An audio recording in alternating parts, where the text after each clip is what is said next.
whole Jude Bellingham situation this week and the media outcry. So there is a particular reporter, I believe his name is Craig Hope. I may get his surname wrong, but I really believe his name is Craig Hope for the Daily Mail. He's been really going at Jude Bellingham. Ian Wright came out and made a Twitter post about it, but he didn't necessarily label it as racism. He just said that, you know, if you keep on targeting these players, then it's going to be a problem. And targeting Jude Bellingham because he's successful, they can't get at him because he's at Madrid, so on and so forth. A couple of days after, it might have even been the next day, I think, it was on TalkSport, and I think Simon Jordan and some other commentators were talking. Simon Jordan, Jim White, I'm not sure if there was a third person, were talking, and they were basically saying it's not about racism. A lot of callers called in, said it was about racism. They said it wasn't about racism. Ian Wright has gone on to the overlap and has doubled down. And one of the things he said is when white players show passion, it's praised. When black players do it, it's attitude. And he's referenced things like how Raheem Sterling was treated and other players have been treated. Well, to be honest, Gary Neville actually was the one that talked about racism. But what do you do? Ian Wright used the N-word. This is what I'm saying. Do you think there is any gravitas in what Ian Wright is saying? And why does this keep on coming up? Can I start on this one? Go on. Can I start with just saying something adjacent to this topic? Ian Wright is probably one of the most important black sports people in this country.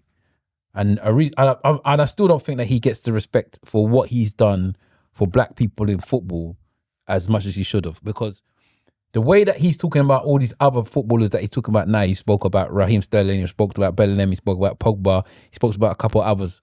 That was him.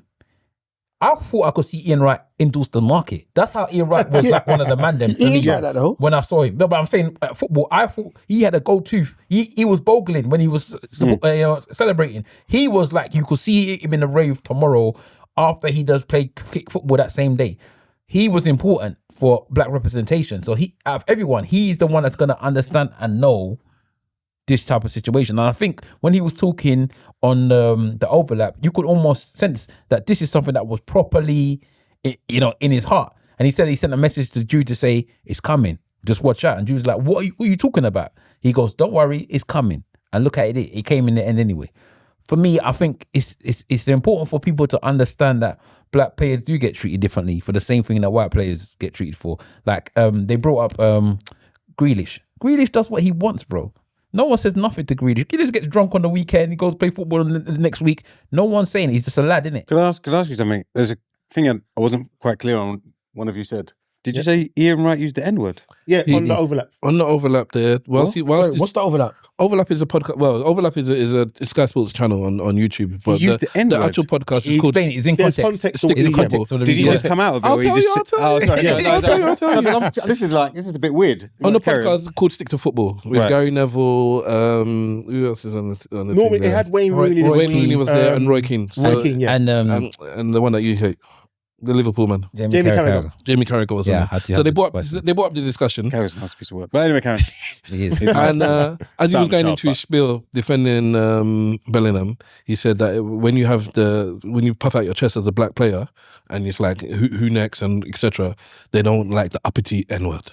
Okay, fine. That's contextualized it for you. I'm happy. He didn't just randomly just say that. If he just, but I'm like, wait, what? Beeped it, boy. I was like, ooh. I said, they didn't beep any swearing. They beeped that. I was like, Yeah, because they don't. Did they beat that out or they left it? They beeped that. They don't beep out any other swearing, but that one they beeped that. That contextualizes it for me. I thought he like used the N-word. I'm No, like, he what? used it in Ian Wright. context. One of the things I found was interesting that he did reference though, and I don't know if it was him or if it was Darren Bent, because Darren Bent spoke about it also on TalkSport, and they talked about when Phil Foden bought a house for his mum as a young player, and how it was reported versus, I can't remember, it was, I think it was a Nigerian Gary guy. Neville mentioned that.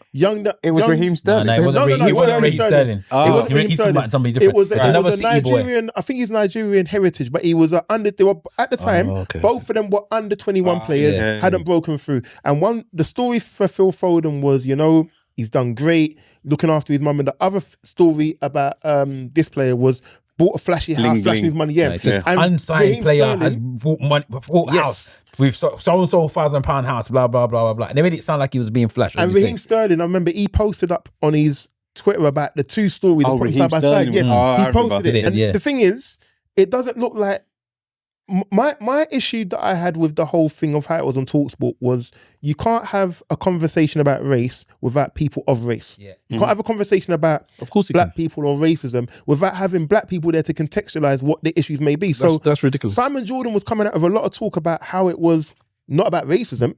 Shots fired. That's ridiculous. No, it was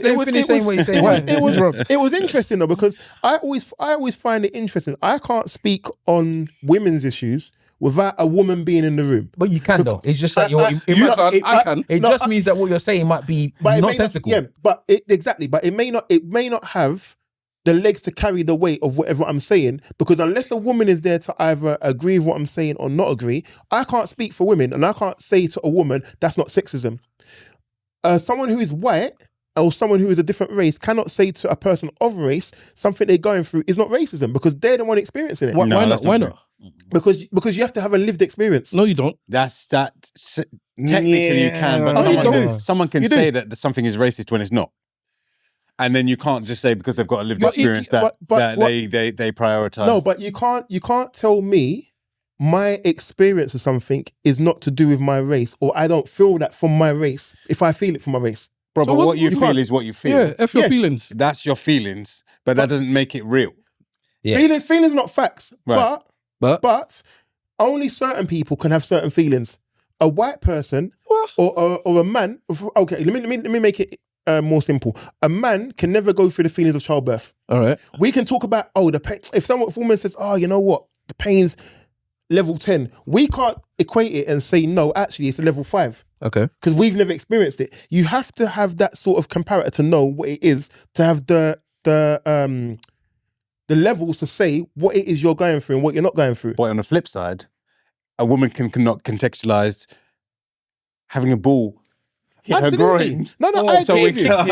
I totally agree with you. So that's what I was thinking. Yeah. That's what I'm saying. Somebody who hasn't gone through something cannot say something is not affecting somebody. You can't say someone is affected by something if they haven't gone through it. I can understand what you're saying. I can understand what you're saying. Hold on. Sorry. I can understand what you're saying in context of the football thing. So I get it. But you're now branching out and making it general, and that's why I don't agree with you. With the football thing where they're saying, oh, this rubbish, it can't be racist. Yes, I can understand why somebody would say, like yourself, would say, well, if there was a black player in there, he would probably tell you that's racist. Or you're not picking up the racism because you never see it. And as much as Stava, yes, I agree. Yes, other races can talk about what's racist and what's not. I get that.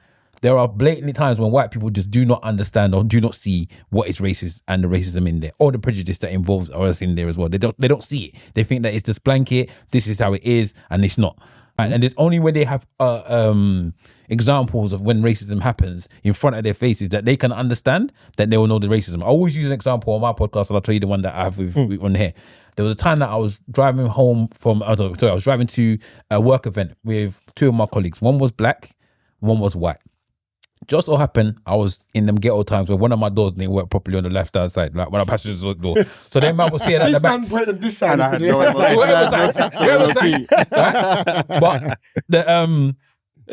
So they were sitting in the back. It just so happened they were sitting in the back. Either way, I was driving fine.